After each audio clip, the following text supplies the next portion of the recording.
He focused immense power into a single fist. The blow sent the self-proclaimed god staggering. It couldn't believe a mere mortal had harmed it. Nearby, his companion sensed the incoming danger.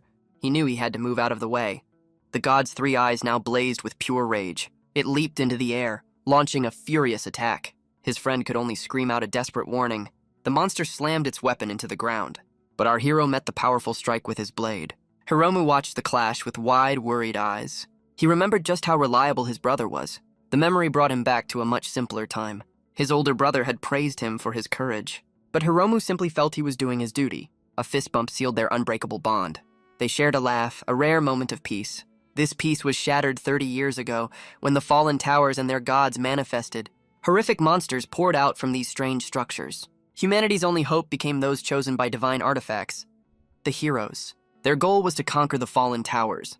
A hero had to defeat the god on the final floor. Only then could the god's true divinity be restored. Among the three greatest heroes, his brother was the strongest of them all. Because of him, the number of fallen gods decreased. The world was slowly finding its peace again. But Hiromu felt he was just a tag-along, only useful for carrying the supplies. He always wanted to fight alongside his brother. But he heard the whispers from the others. They called him useless, a burden to the team. For someone like him, just keeping up was a struggle. So he decided to witness his brother's greatness. He would help him purge all the fallen gods and restore the world. And so Hiromu watched his brother fight again. He moved like a whirlwind, a blur of motion. His teammates could only stay back and watch. Suddenly, a monster broke through their lines. Hiromu screamed as it lunged at a comrade. The creature slammed into the unsuspecting man. He was thrown to the ground, badly injured. The hero turned, his fight already finished. His companion insisted he was okay, technically. But more monsters meant a great foe was near. But the endless fighting was breaking his comrade's spirit. He started to doubt if their struggle was even winnable. But his brother refused to let despair take hold. He drew his weapon, a flash of brilliant light. He vowed his exorcising blade would end this war. This reminded Hiromu of a promise his brother once made. He had asked him to dream of a peaceful future. Hiromu's wish was simple, a quiet life in the country. As they continued their journey forward, his brother had playfully cried, wanting a grander dream for him. He fondly remembered their journey to this point, but that memory faded as he faced the present. Before them stood their final destination, the tower. His brother took the lead, ordering everyone to follow. Hiromu followed close behind, his gaze resolute. He knew this narrow bridge was a dangerous place, but he had absolute faith his brother would lead them through. At the entrance, the hero turned to his team. He declared it was showtime, but Hiromu felt a sudden chill.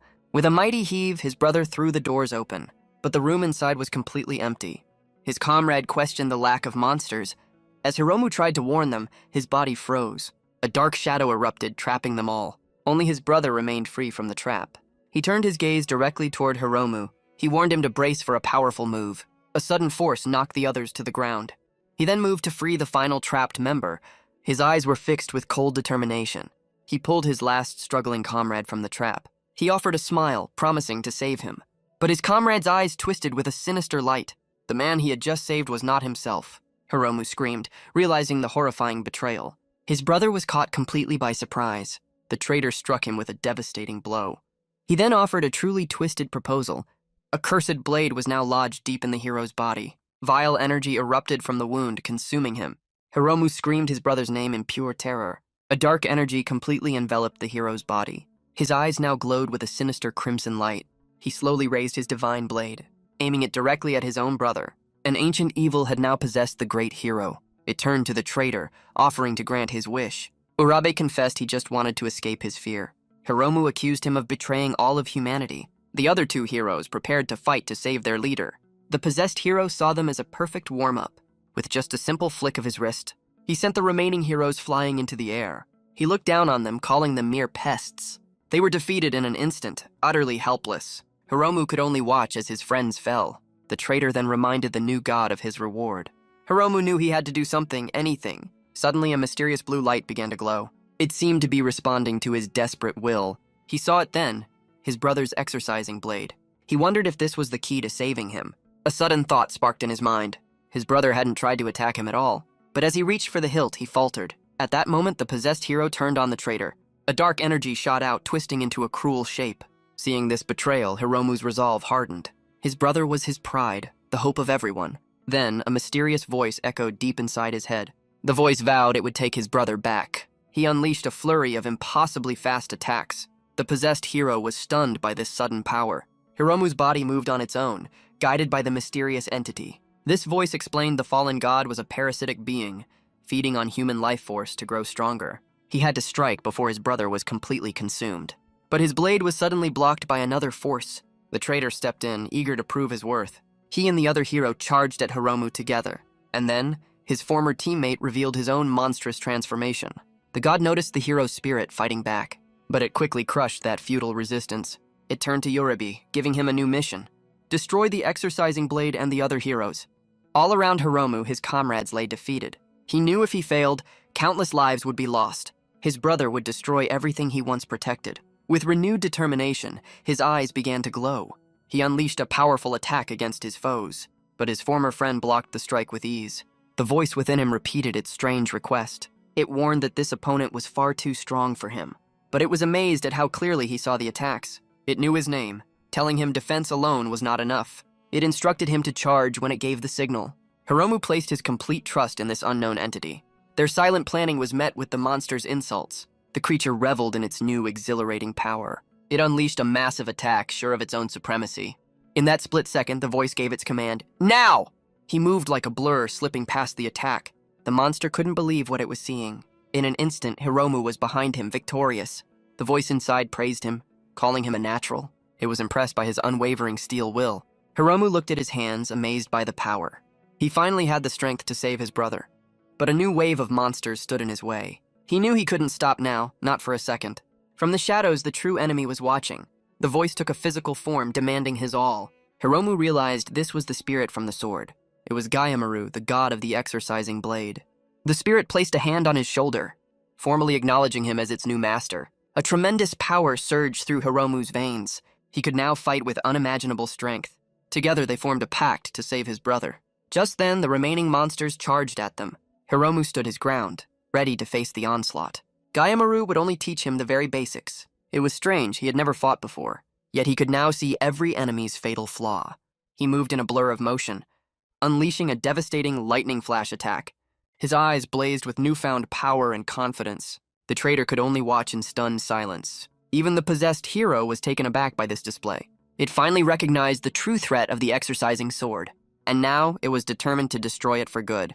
He met his brother's strike with all his might. The god fought with effortless, cruel precision, but in a flash he saw a single fatal opening. He prepared to end the fight with one last move. But the traitor suddenly jumped in front of the blow. He used his own body to shield his new master. Hiromu's eyes widened in disbelief and frustration. His sacred blade was stopped deep within the traitor. His one chance to save his brother had failed. He screamed in rage, demanding his brother be returned. The possessed hero stared down with cold, empty eyes. He then launched a powerful attack to finish him. The god relished this cruel final moment. Hiromu had reached his limit, his borrowed power gone. But Gayamaru offered a final, desperate choice. He had to completely surrender his body to him. As his brother prepared the finishing blow, Hiromu closed his eyes, accepting the terms. Suddenly, he heard a faint, familiar voice. It was his brother, fighting back from within. That flicker of hope was all Hiromu needed. Gayamaru told him to strike now, the only way to separate them. But the god mocked his brother's futile resistance. It claimed the hero's body as its own. Monsters now swarmed the entire throne room.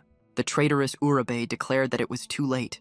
But Hiromu charged forward, refusing to accept defeat. He plunged the sword deep into his brother's chest. A massive wave of purifying energy then exploded outwards, consuming the monsters and traitors in its brilliant blue light.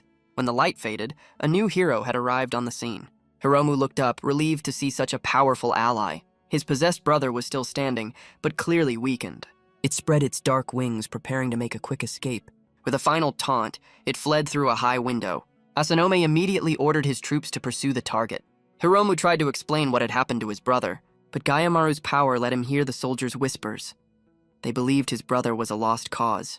Their conclusion was grim. The possessed must be eliminated. Asanome calmly asked for the report, but Hiromu now knew the truth. As Hiromu turned to leave, a cold voice stopped him. Asanome demanded the sword, deeming him unworthy to wield it. A sudden resolve hardened Hiromu's expression. He could never hand over this sacred blade. He knew the organization would just eliminate his brother. With a quick apology, he made a desperate run for it, but Asanome coldly dismissed his impossible dream. Hiromu insisted there was still a chance to save him. The hero replied that no one possessed had ever returned.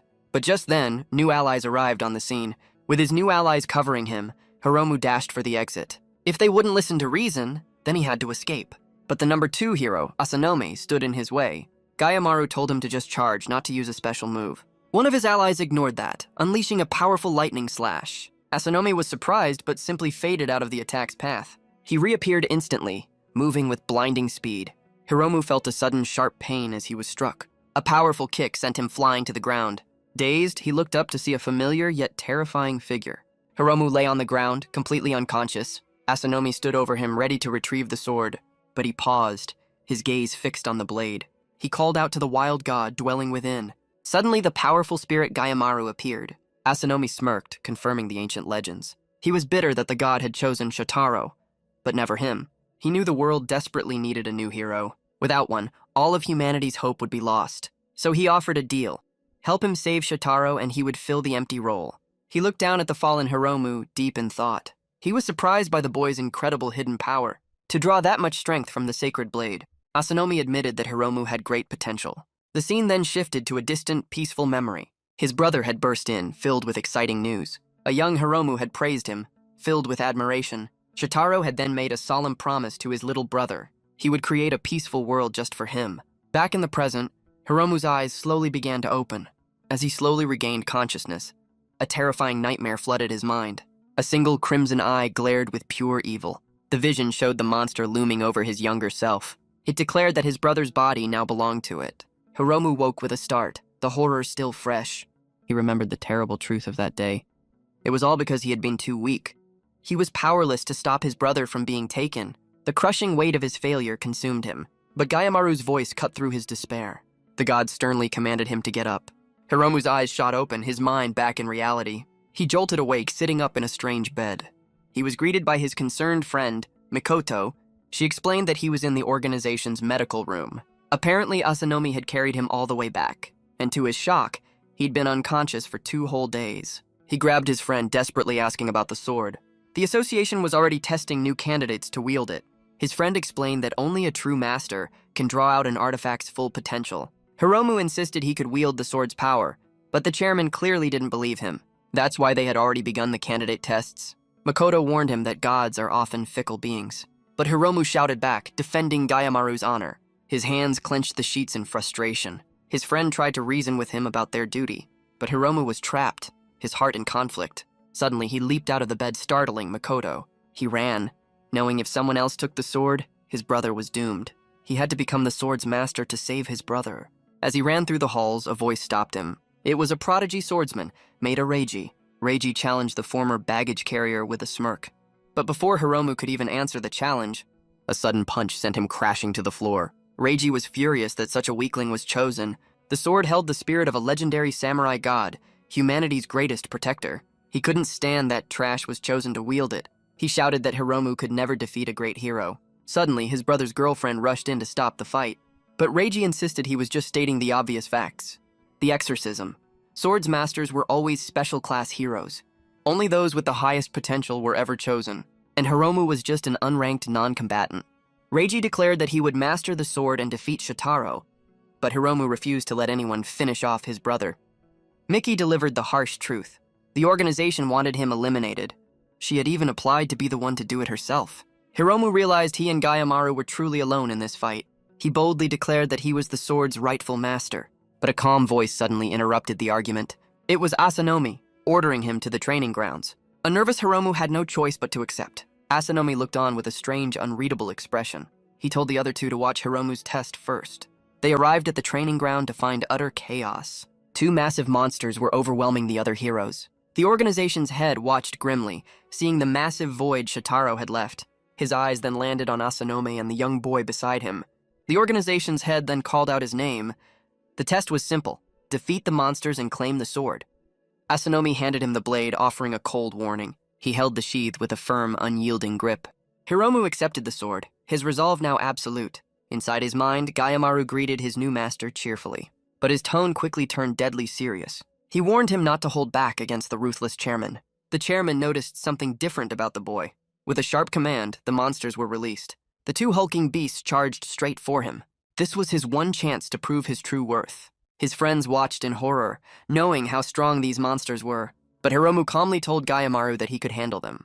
With a flash of his red eyes, he saw his path. He instantly perceived the creature's hidden weakness. It was like looking at a perfect X-ray of his opponent.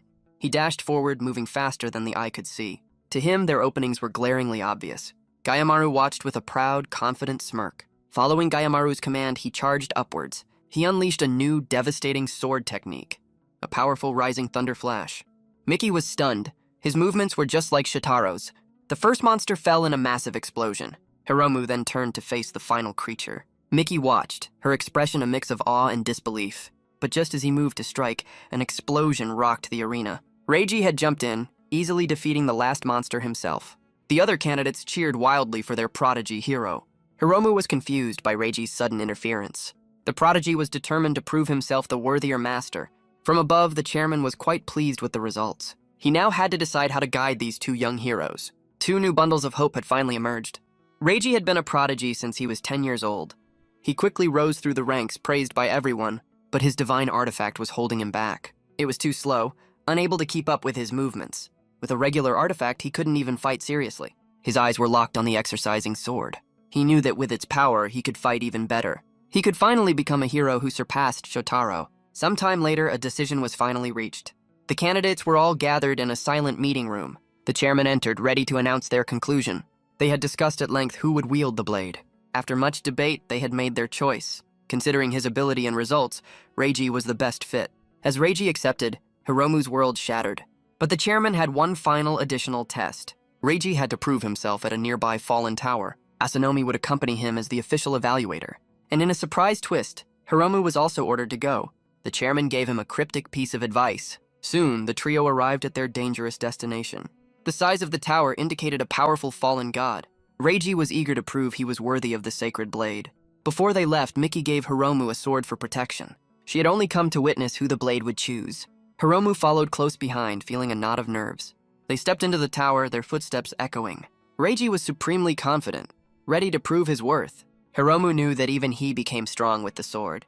A pair of demonic monsters suddenly leaped out to attack. Reiji met their charge with a blinding flash of light. He easily dispatched them, demanding a stronger challenge. Watching this, Hiromu realized the cost of that power. Mickey turned to him, asking if he was afraid of that life. But he was prepared, his resolve to save his brother unwavering. Reiji continued to fight with precise, efficient movements. Asanomi and Hiromu watched from a safe distance. Suddenly, Gayamaru appeared, complaining about the boring prodigy. He explained that Reiji was talented but not communicating. He was just brute-forcing his power, unable to truly connect. Hiromu was shocked that the sword's power was so immense. Asanomi admitted that Reiji was a bundle of raw talent. Hearing this, Hiromu knew what he had to do next. The team finally reached the top of the tower. The great fallen god was waiting for them there. Reiji shot back, blaming the god for its own fate. The god just chuckled, happy with its new, monstrous form. It explained that as a regular god, it was lonely and forgotten. It had simply been waiting to decay into nothingness. But a strange new power had flowed in, changing everything. Reiji lost his patience, telling the god to stop being selfish. He charged in, but his attack was easily deflected. The god called him an impatient child, mocking his failed attempt. But since they came all this way, it would give them a real fight. A sudden, thick fog then rolled in, obscuring their vision. In the fog, Mickey looked horrified, as if seeing a ghost. Hiromu's eyes widened in shock at what he saw. A ghostly image of his possessed brother appeared in the mist. The god was using the fog to create horrifying illusions. It was twisting their perceptions, making them see what it wanted. They now saw Hiromu as an incredibly powerful demonic figure. The illusion prepared to unleash a devastating attack. A lightning bloom tempest formed, swirling with dark energy. They all recognized it as Shotaro's signature move. Reiji had to fight the illusion, knowing it wasn't real. But the demonic illusion of Hiromu was unimpressed. Enraged, Reiji charged in to prove his strength. His mind flashed back to the real Shotaro's power. He had the overwhelming strength to subdue any foe. That man was the only one Reiji truly admired and feared. He had always wondered if he could ever win against him. The thought filled him with a deep, paralyzing fear. His hesitation created a fatal opening in his defense. The illusion's sword bit deep into the ground near him. He was sent flying back, screaming in pain and terror. The illusion of Hiromu stood over him, calling him weak. They were locked in a fierce struggle for the blade. The illusion taunted him, asking if he'd finally admit defeat. Reiji tried to blame his failure on his own artifact, but the illusion just smirked, knowing the truth of his fear. Reiji's power completely failed him in that crucial moment. He was disarmed, the exorcising sword flying from his grasp. He fell to his knees, utterly defeated by the illusion. The fake Hiromu then picked up the legendary blade. Reiji could only watch in a state of pure, terrified shock. Stepping out of the fog, the real Hiromu emerged. He was no longer bound by the god's illusion. He unleashed his own lightning bloom tempest. He calmly declared that he was the true opponent. Gayamaru was pleased, seeing his master's new courage. Reiji was stunned, asking if he wasn't afraid. Hiromu had seen his brother's true strength up close, and that was precisely why he knew he had to be the one to fight him. He steeled his resolve. This monster was not his brother. He remembered the day his brother had changed forever, and he knew he could never lose to this fake. He charged forward, his will stronger than ever before. The possessed hero met his attack with a sneer, but Hiromu had studied his brother's fighting style. He knew his real brother's attacks weren't so straightforward. He had seen his brother's true power up close, and it was certainly not this slow and clumsy. The god mocked him, calling him all talk, but it was about to unleash a truly devastating technique. His brother wouldn't use such a foolishly obvious attack. The god was stunned, its perfect illusion shattered. From the sidelines, Miki prepared to join the fight. She wouldn't be intimidated by this cheap imitation. Gayamaru was proud, telling him to go all out now. Hiromu focused all his power into the sacred blade. He unleashed the ultimate technique, Lightning Breaker. The attack completely overwhelmed the possessed hero. It sent him staggering back, his power fading. The god within gritted its teeth in pure fury. But Reiji was furious, accusing him of stealing his glory. Hiromu just stared, his mind still reeling from the fight. Asanome stepped in, telling Reiji to admit his defeat. This victory belonged to Hiromu and Hiromu alone. Miki then stepped forward, her mind finally made up. His resolve reminded her so much of Shotaro's. From now on, she would be his loyal supporter. Hiromu was stunned, but grateful for the new ally. They sealed their new pact with a firm handshake. But Gayamaru reminded him this was just the beginning. Hiromu knew this was far from over. Nothing had changed. It was still just him and Gayamaru. Back at headquarters, a full report was being delivered. The exorcising blade now recognized only Hiromu. The chairman accepted this outcome without objection, but Asanome questioned his seemingly contradictory plan. The chairman simply wanted to create a healthy rivalry. He then entrusted Asanome with training the two young heroes. Hiromu accepted his new role but knew he was still weak, and so his grueling training to become stronger began. But the training was far tougher than he ever imagined, and Reiji's constant taunts didn't make it any easier. The prodigy was always one step ahead, effortlessly superior. Reiji criticized his weak power and lack of stamina, but their instructor, Asanome, quickly put them both in line. The training continued late into the night, every single day. He practiced his footwork, again and again. Gayamaru noticed his mind was distracted and unfocused. It was Reiji's endless competitive taunting, but Gayamaru told him to accept it, for the sake of his growth. Hiromu complained, wanting to train alone, but Gayamaru told him to be grateful for the rivalry. He was surprised by the god's sudden wisdom. He realized he knew almost nothing about Gayamaru, but he decided to focus on getting stronger first. 3 days later, their training continued as usual. Reiji stopped him, announcing it was time for field training. Hiromu tried to refuse, but his rival wouldn't listen. He parried the sudden attack with his training stick. Reiji shouted that the enemy wouldn't wait for him to be ready. Hiromu finally snapped, tired of the constant bullying. Reiji confessed his true feelings of admiration and rivalry. But his loss to Hiromu had shattered his pride, so he unleashed a furious flurry of attacks. Hiromu fell to his knees but found a new resolve. To rescue his brother from the darkness, he had to become even stronger than him. In a flash, he saw a single perfect opening. A brilliant line of light separated the two rivals. And just like that, Hiromu had landed a clean hit. He offered a hand, apologizing for not holding back. Reiji just laughed, finding the situation ironic. In front of a real fallen god, he'd been completely useless. Hiromu listened silently, his expression unreadable. Reiji admitted he'd been making excuses for his own weakness. He had hoped the sword would bring him closer to his idol, but he vowed to stop running and finally become stronger. Hiromu then made his own solemn vow to protect everyone. Reiji accepted his hand, vowing he wouldn't lose next time. Just then, Asanome appeared with urgent, game-changing news. Hiromu was filled with a new sense of hope and determination. Suddenly, a strange new hero appeared, mocking him. He looked down on Hiromu, unimpressed by the new master. This was Honda Jin, the third of the great heroes. Asanome confirmed that Hiromu was the recognized master. The three of them would now form a team to face Shotaro. Hiromu listened to the plan with a grim, determined expression. They immediately set off, racing towards Shotaro's location. The car ride was silent, each of them lost in their own thoughts. Asanome worried that they might already be too late. Miki squeezed his arm, her anxiety growing. Honda Jin then asked a brutally direct question. Even Asanome disapproved of his naive way of thinking.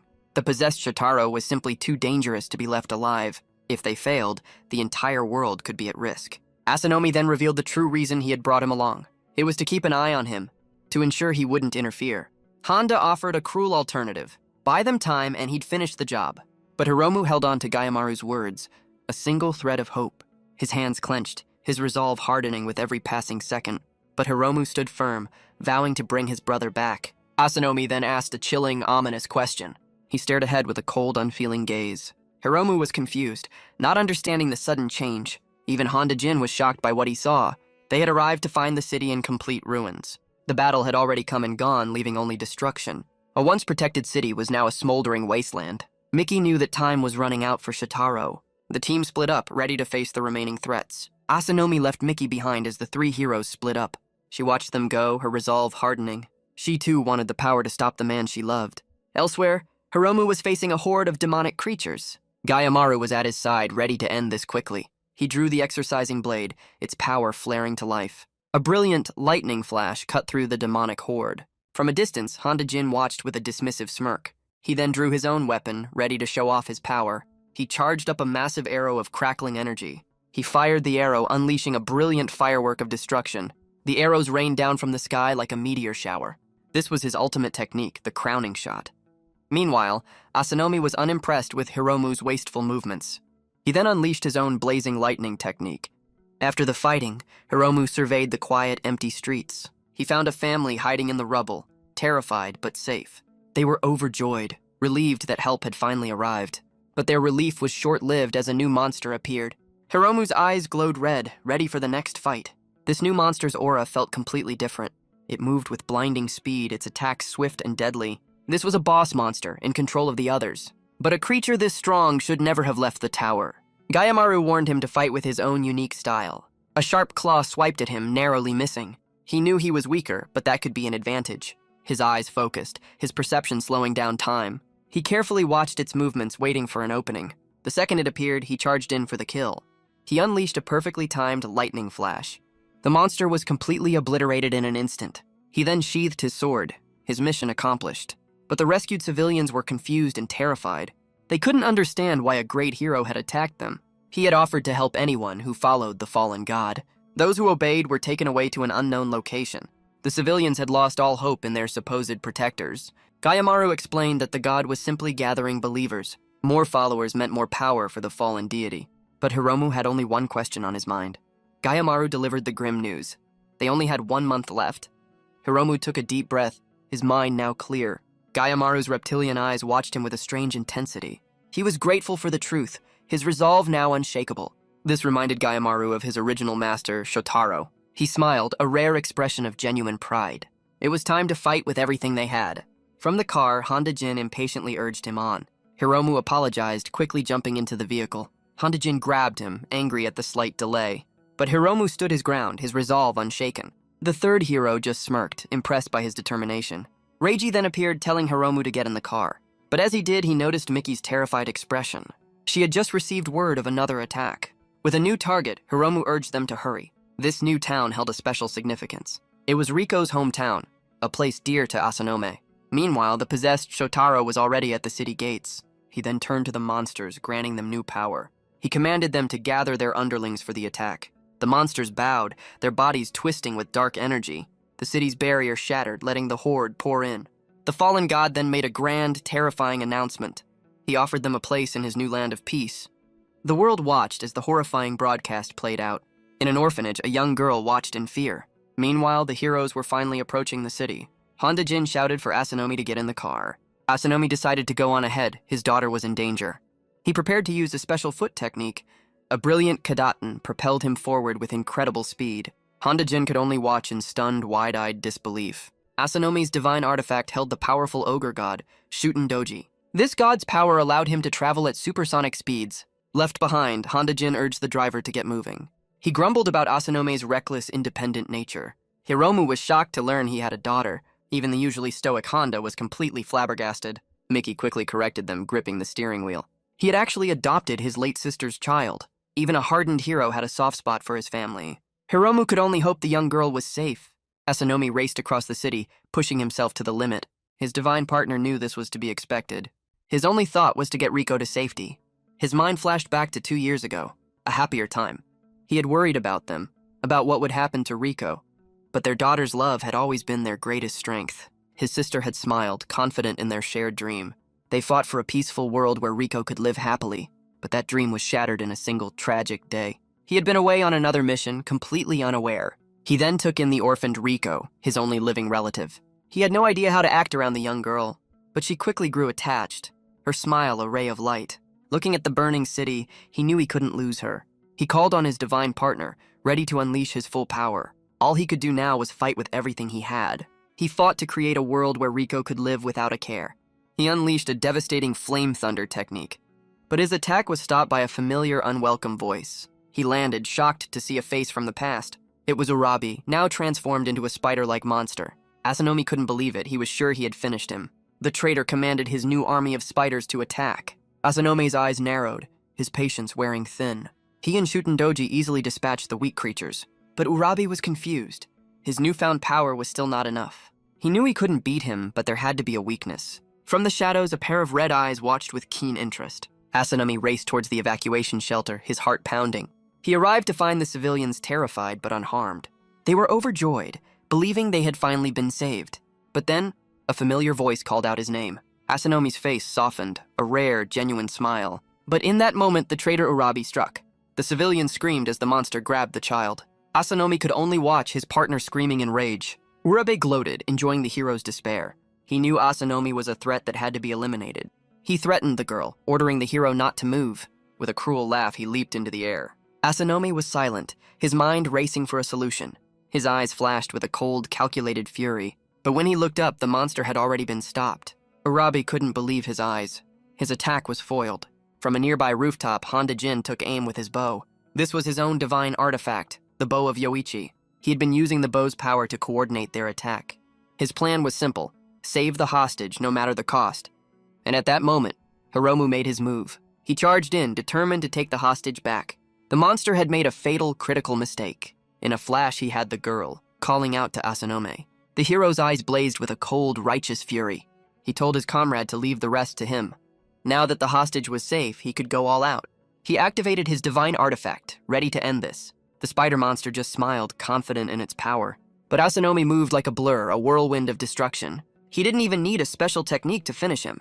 Hiromu could barely track his impossibly fast movements. He then noticed strange needles sticking out of the child's bandages. Urabe had one last trick, a final desperate trap.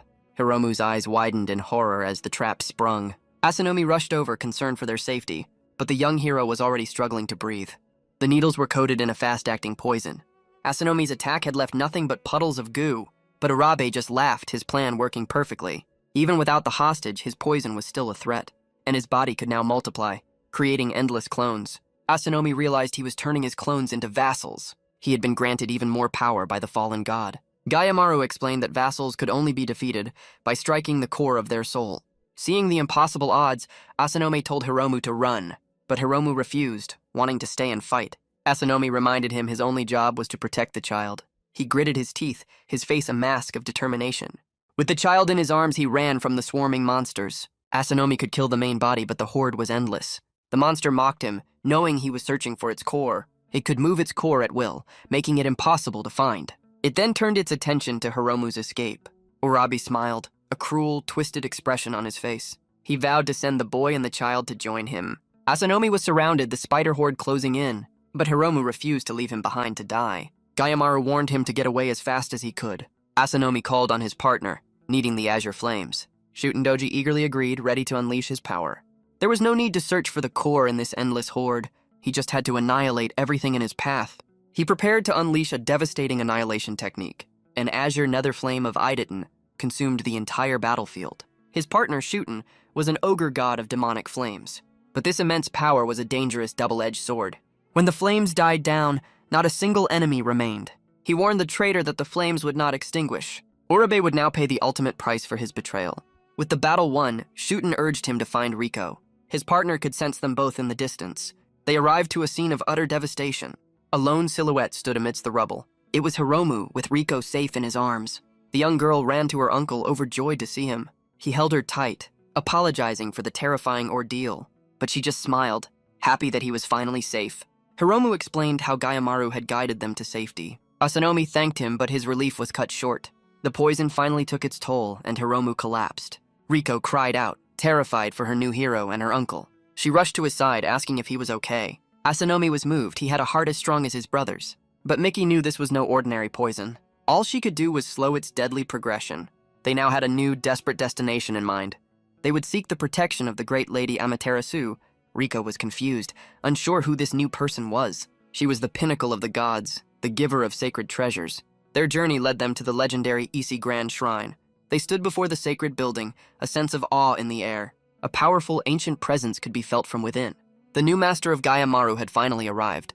The goddess found this new development very amusing. The team's car pulled up to the entrance of the shrine. Asanomi carried the still poisoned Hiromu on his back. They were greeted by a rooster, the voice of the great goddess. The rooster spoke, its voice echoing with divine power. She saw the boy as a new hope for the world. Sometime later, Hiromu's eyes fluttered open. Riko was overjoyed, playfully calling him an idiot. He was confused, finding himself in a strange new room. Reiji explained that he was at the Ise Grand Shrine. Miraculously, he felt better than ever, the poison gone. Riko then rushed forward, introducing herself properly. She thanked him for saving her, calling him Hiro-chan. But their reunion was cut short by a familiar voice. Honda Jin announced that the goddess was waiting for them. They made their way through the sacred grounds of the shrine.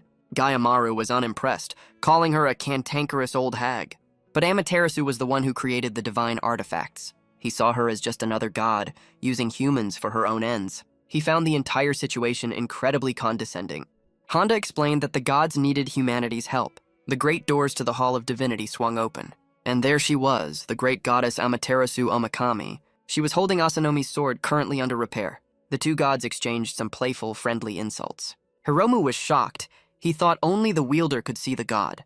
Even the other divine artifacts made an appearance. He was amazed to see them all gathered in one place. But his attention was suddenly drawn to a small, cute kitten. Riko was also mesmerized by the adorable little creature. After a short wait, the goddess stepped down from her throne. Asanomi's sword was now fully repaired and ready for battle. She then turned her attention to the young Hiromu.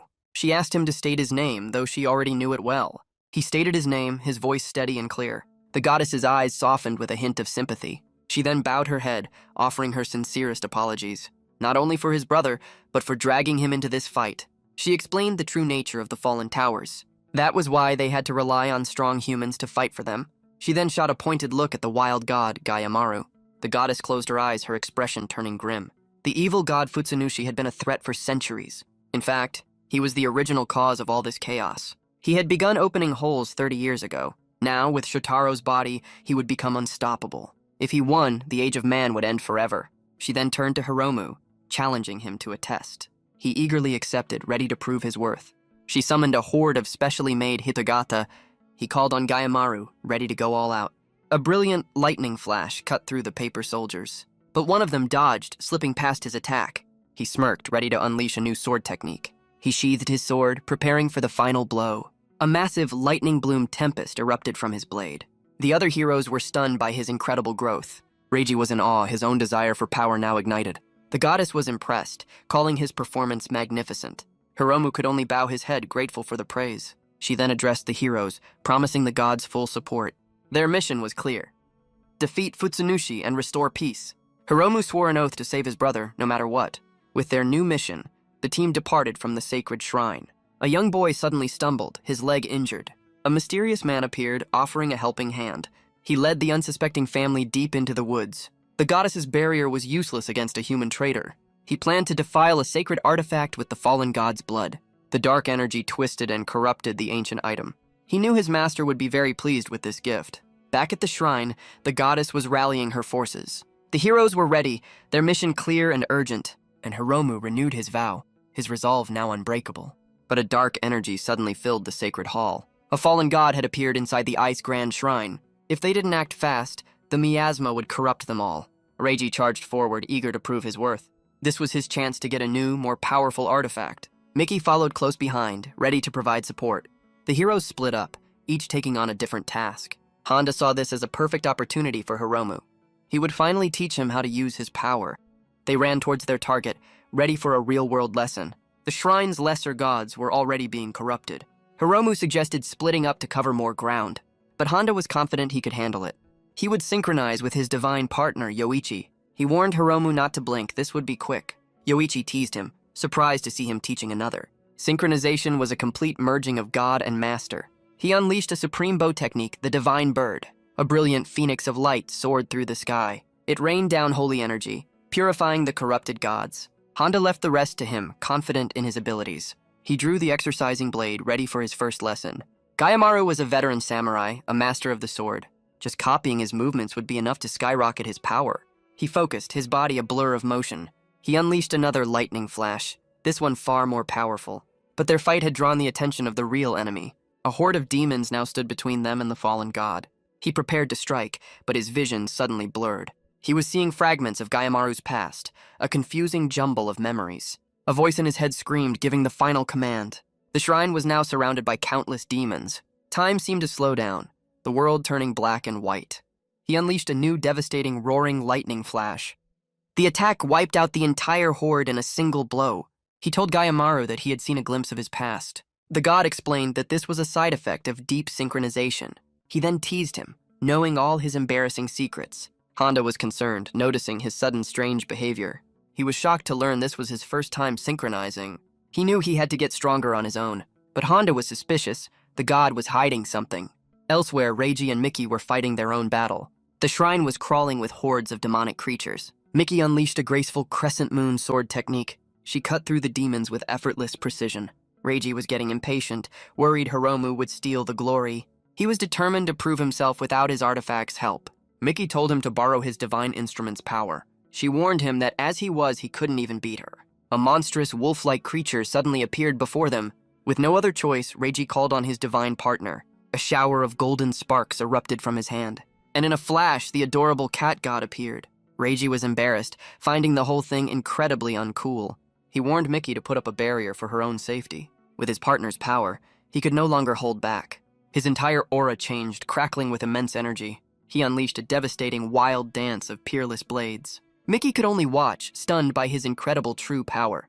When the flames died down, he stood victorious. This was the true power of a genius with a divine instrument. The room was now filled with the smoke of defeated monsters. Miki was concerned, but he seemed to be okay. She then noticed a hidden staircase leading downwards. Reiji just smiled, a wild, animalistic grin on his face. He then leaped down the stairs, eager for the next fight. Miki was shocked by his wild, untamed nature. He found himself face to face with a new, powerful enemy. Without a second thought, he charged in for the attack. He was playing with his food, enjoying the fight. Miki shouted at him, telling him to finish it quickly. But Reiji's eyes were glowing with a feral blue light. She noticed something was wrong. His aura had changed. His divine partner fought by merging with its master's spirit, and Reiji had a 100% aptitude for synchronization. This perfect fusion created an unstoppable fighting force. But if he held it for too long, he would lose himself. He remembered a time he had lost control once before. That was why he always tried to keep his distance. Enraged, he charged in, ready to finish this fight. He parried the creature's attack with a flash of his blade. But the monster was too fast, its movements unpredictable. He was thrown to the ground, the synchronization broken. His eyes widened, a sinister smile creeping across his face. The cat god's wild nature was starting to take over. Meanwhile, the other heroes had finished their own battle. They were impressed by the sheer number of defeated enemies, but a powerful barrier now blocked their path forward. Honda prepared to open a hole, leaving the rest to Hiromu. Hiromu accepted the challenge, his confidence unwavering. Gayamaru was at his side, ready to lend his full support. Honda prepared to unleash a supreme bow technique. His eyes narrowed, focusing all his power into a single shot. The Tesseran arrow shattered the barrier in a brilliant explosion. Hiromu and Reiji leaped through the opening. They both prepared to unleash their own fierce techniques. This was their one and only chance to strike. A Thunderhammer Slash and a Rising Dragon Claw, two powerful attacks aimed at a single unsuspecting target. But Reiji's attack veered off, aimed at Hiromu instead. The dark energy swirled, a chaotic vortex of power. Hiromu had to shout, telling him to stop, the fight was over. When the dust settled, Reiji was on his knees, exhausted. Hiromu praised him, amazed by their perfect synchronization. From a distance, Honda was impressed but also suspicious. He had a feeling Reiji's attack wasn't a complete accident. Miki just smiled, a new sense of hope in her heart. The two rivals were both growing stronger and fast. Reiji looked on, a new fire of determination in his eyes. He knew if he kept using Baji, he might lose control. Far away, the mysterious man watched the battle unfold. He was impressed by the insane power of the three greats. Their simultaneous attacks were simply on another level. He decided to lay low and gather more intel for now. After the battle, Honda greeted his fellow hero.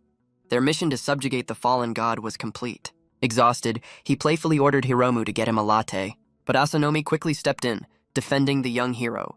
Honda just smiled, wanting to talk to him alone. He acknowledged Hiromu's potential, but there was a problem. His synchronization with Gayamaru was still too shallow. He suspected the cause was the war god himself. Shuten agreed, calling all samurai clumsy creatures. He knew it would take more time for them to truly connect. Back at headquarters, the situation was growing dire. Many civilians were still missing after the recent attacks. They were stretched thin, unable to both fight and investigate. The chairman made a bold decision, establishing a new squad. He left the selection of members to the third great hero. Takeda Mayu eagerly accepted the important mission. With the new task force formed, the team returned to headquarters. Riko said her goodbyes, her voice filled with worry. Asanomi promised they would be back for her soon. She reluctantly accepted, her eyes still filled with concern. But the goddess herself vowed to protect the young girl. She strengthened the shrine's barrier, making it impenetrable. With Riko safe, they could now focus on their true mission. Hiromu and the others swore to succeed without fail. Riko watched them go, her heart filled with a mix of fear and hope. The goddess knew the key to victory lay with Hiromu. She had already granted divine tools to his closest allies. The seeds of hope had been sown, and now it was up to them. Hiromu's eyes burned with a fierce red determination. Back at headquarters, the selection test was about to begin. A group of hopeful candidates stood, ready to prove their worth. Takeda Mayu, one of the three greats, was already confirmed. She warned the others that she would be a strict evaluator. Even Hiromu would receive no special treatment from her. The test was simple. A series of mock battles, winner take all. The other candidates sneered, calling him unranked. They saw this as a chance to teach him his place. With a cheerful grin, Takeda started the match. One of the candidates immediately leaped towards him, but Hiromu dodged with impossible speed and grace. The attacker was sent flying, completely caught off guard. Another candidate stepped in, confident she could handle him, but none of her attacks could even touch him. Her eyes narrowed, her frustration growing with each miss. Another fighter leapt in, aiming for his blind spot. He closed his eyes, his senses expanding outwards. Even without seeing, he effortlessly dodged the attack. They couldn't believe an unranked fighter could move like a master. But Hiromu's eyes remained closed, his focus absolute. He could sense their presence, their movements, their intentions. With the sheathed sword, he parried another blow. His movements were fluid, graceful, and perfectly efficient. One by one, he defeated all his opponents without drawing his blade. The evaluators were stunned by his incredible newfound skill. And just like that, the first group had its winner. The evaluator then turned her attention to the next group. A new battle began, with Miki at the center of the chaos. Her mind was filled with a single, desperate plea. She begged the goddess for the strength to stop Shotaro. Even her own divine partner begged on her behalf. Amaterasu listened, her hands clasped in thought. She agreed, offering the help of her secret protege. This protege could wield multiple divine tools at once. The blindfolded woman was introduced as Hinata. From this day forward, she would serve Miki as her master. But Hinata's true form was that of a small, winged boy. Miki was stunned, unsure what to make of this strange new partner. But the goddess knew their combined hearts would be strong. Miki was ready to prove her strength, her resolve now firm. Hinata agreed, ready to unleash his full, unrestrained power. Her opponents were caught in a web of glowing orange threads. She then unleashed a flash of divine energy upon them. Takeda was impressed, knowing she was a high-ranking god. Miki stood victorious, her power now on full display. Hiromu could only watch, amazed by her incredible strength. Now that she had power, she would stop Shotaro herself. But Hiromu would never let her be the one to do it. He was determined to save his brother with his own two hands. He looked at her, his eyes filled with a new, steely resolve. The two of them now stood as equals, their power matched. The third block of the test was a one-on-one battle. Reiji was fired up, refusing to lose to his new rival. He was a prodigy, having never lost to an ordinary hero. In the end, his raw talent and power won him the match. But Honda knew that skill alone was not enough. Honda wondered if Reiji was truly ready for the task force. But Takeda appeared, her curiosity piqued by the young heroes. She called out to the two of them, a plan forming in her mind. Hiromu and Reiji stood, ready for their next challenge. She wanted to see more of their incredible hidden strength. She was excited, a sadistic grin on her face. From now on, they would have to team up and fight her. They were confused, unsure why they had to team up. But she was one of the three elites, a true powerhouse. She even gave herself a handicap, a true sign of her confidence. Honda was not amused by her impulsive behavior. This match would decide their fate in the new squad. They both stood, ready for the challenge ahead.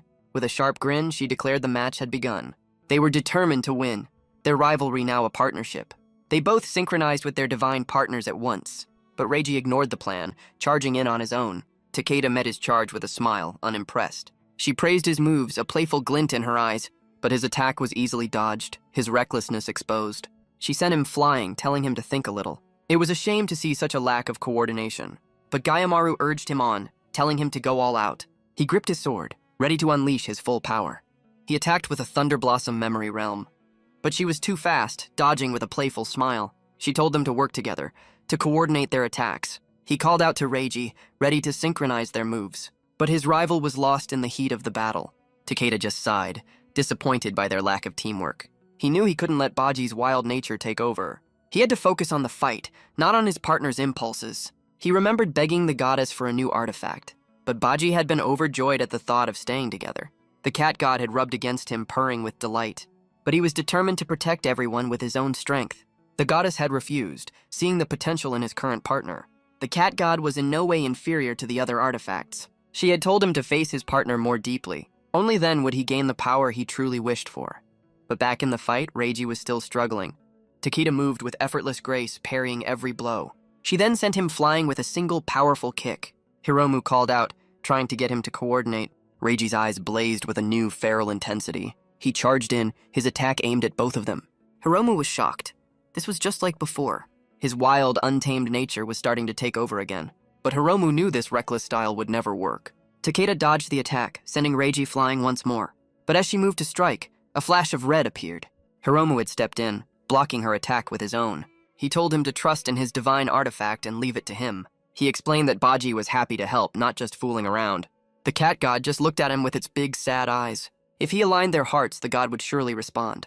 Reiji remembered a time when fighting with Baji was just fun. He had never thought about what it truly meant. He had just fought, enjoying the thrill of the battle. But now he understood the true weight of his power. He remembered Baji's innocent voice asking where to play next. He finally understood, his heart now aligned with his partner. With a feral grin, he vowed to play with him again. A powerful golden aura erupted from his body. He was now ready to fight as a true partner. Takeda noticed the change, his movements now more refined. He leaped into the air, ready to join her game. A clawless dance of golden light met her attack. She was impressed, a wide grin on her face. Now it was her turn to join the fray. Together they saw a single, perfect opening. They unleashed a Thunder Blossom refining wind attack. Takeda was shocked. The force of the blow was immense. This technique was on par with the three elite. She smiled, no longer needing to hold back her power. She called on her own divine partner, Bayako. Honda tried to stop her, knowing the danger of her power. Her divine partner was one of the legendary four gods. Her fist technique was a force of pure destruction. She prepared to unleash her ultimate attack, Tiger Handbrake. A massive explosion of golden energy rocked the arena. When the dust cleared, Takeda stood as the clear winner. The two young heroes were left bruised and utterly exhausted. Takeda looked down on them, a smug grin on her face. Gayamaru was confident they would make it into the squad, and with a cheerful smile, Takeda announced they had both passed. They were overjoyed, their hard work finally paying off. They shared a fist bump, their rivalry now a true partnership. Asanomi surveyed the damage, but it was easily repaired. Honda then turned to him, a serious look in his eyes. He questioned if Hiromu was truly ready for this fight. His goal to save his brother was driving his incredible growth. But this newfound strength was fragile, not built on experience. Asanomi understood the burden, his mind already made up. He would not let this promising young hero wither away. Back in the infirmary, Makoto was tending to their wounds. He placed healing talismans on their backs, easing their pain. They were both in awe of Takeda's incredible, overwhelming power. Makoto was worried, asking if they were scared of the coming battles, especially Hiromu, who had been unranked until just recently. But Hiromu wasn't scared, he was excited for the chance. Reiji was surprised, he still hadn't given up on saving him. Mikoto could only offer his prayers for their safety. He then offered to treat them to a meal, but Hiromu had to decline. Asanomi had called for him. Reiji then stepped in, offering to treat him instead. He was celebrating his own place on the new squad. Meanwhile, a mysterious figure was watching them from the shadows. He noted their close, friendly relationship. A cruel smile spread across his face, a new plan forming. Asanomi led him to a strange, unfamiliar location. He unlocked the door, telling him to relax for a while. He was shocked to find himself at Asanomi's private home. He cautiously stepped inside, unsure what to expect. To his surprise, Honda-jin was already there. Asanomi was in the kitchen, casually preparing a meal. He sat at the table, completely baffled by the situation. Honda told him to relax, it was just a celebration. It was a party to celebrate their recent victory. Hiromu was touched, he had never experienced this before. Honda sighed. That sounded just like his old friend. He had always rushed home, eager to see his little brother. Asanomi brought out a steaming pot of delicious food. This was a special occasion, a celebration of their teamwork. He had even made rabbit-shaped rice cakes for the occasion. After the meal, they all expressed their gratitude. But Hiromu knew the real battle was still to come. He stood to leave, ready to continue his training. But Asanomi stopped him, his expression suddenly serious. He had something important to say, and he needed him to listen. From this day forward, Asanomi would take him as his disciple. Hiromu stood ready to accept his new role. The great hero's eyes were filled with a grim determination. He would teach him the fundamentals he was currently lacking. Honda Jin also offered to take him under his wing. He would teach him the tactics needed to survive the battles ahead. Hiromu was honored, but also a little suspicious. He wondered if this was all a trick to stop him. Asanomi just smiled, a silent confirmation of his fears. But there was more to it than just that.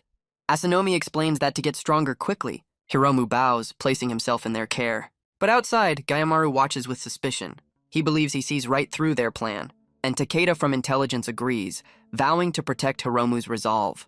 Gayamaru considers intervening, but realizes more allies might be for the best. He knows it's what Shotaro would have wanted.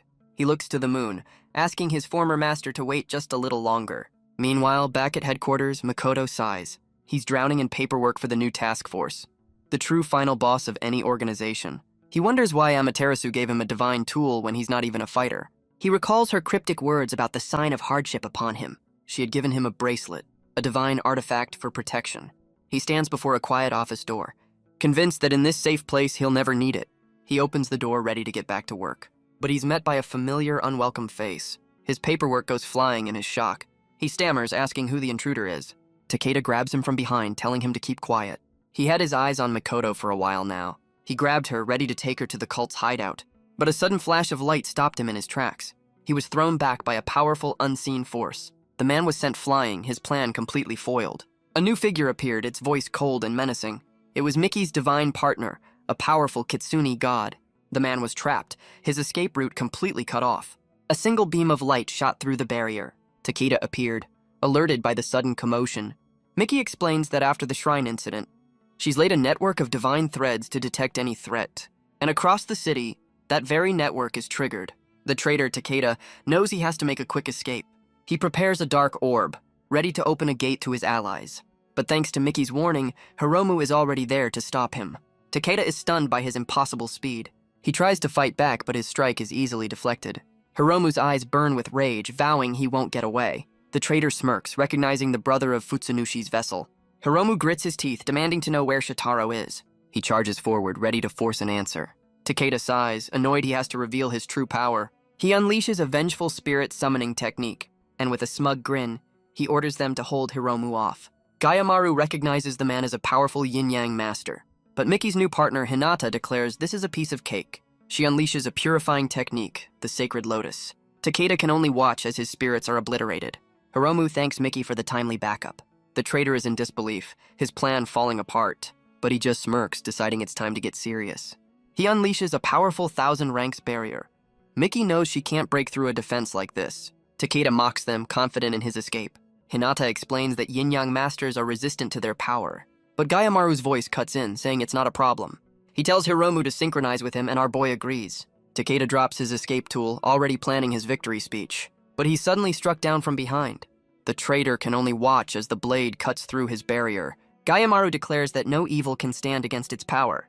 Takeda can't understand how it's possible. As Hiromu pins him to the ground, his defense shattered. The exorcising blade is simply on another level. With the traitor captured, the team begins their interrogation. But his flimsy excuses aren't fooling anyone. Honda demands he stop playing games and talk. Makoto recalls the traitor mentioning the fallen god's cult.